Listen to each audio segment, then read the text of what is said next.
mean, when you taxi out, you line up on the center line of the runway, your hands on the throttle, and you push that throttle forward, you know that you are in for the best time of your life. That is the special moment for me, is pushing the power up on takeoff. Doesn't matter if I've had a good day or a bad day, I can always go climb in the airplane, and it just takes me right back to center. And that's what aviation does for me.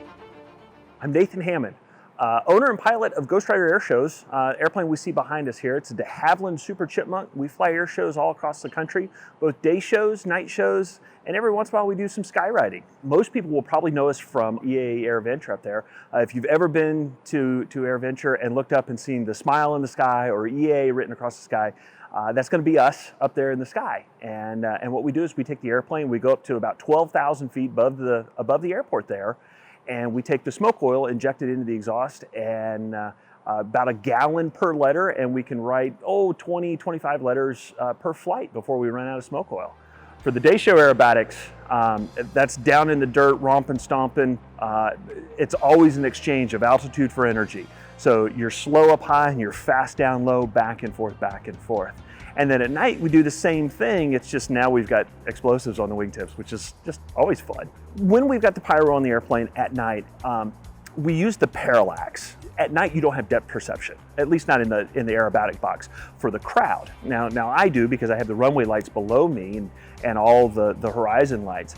But at night, the crowd, they don't know the depth of the airplane. So we use that to our advantage. And it allows us to actually fly a very exciting looking show in a very non-complex, I don't want to use the word dumbed down, but a simpler show, a safer show at night, which allows us to do some really fun things like we've seen at Oshkosh and here tonight at Sun and Fun. And I tell everybody it's my one airplane, right? If you're destined to fly one the rest of your days, this is going to be my one. Now, I leave it open because I haven't flown a Corsair yet, but it's just a wonderful airplane. It loops, it rolls, it doesn't need to tumble, it doesn't need to snap. We'll leave that to the extra 300s and the other high performance. Think of it as a 300 horse decathlon. And it's a wonderful airplane for that. And then at cross country, I can click along at 150 miles an hour, and it's just a great all-around airplane. And so that's why I stick with it. So one of the great things we get to do at air shows is walk the crowd line. So you get to interact, you get to be that spark for the up and coming, the next generation of aerospace.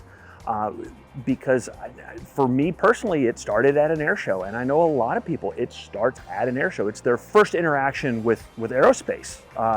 It might be an aerobatic airplane, it might be STEM, it might be just talking to, I mean, we're here in the NOAA hangar talking with NOAA folks. It could be anything, and the ability to be that spark that might light a fire in somebody and steer them down the path of aerospace, that's a special feeling.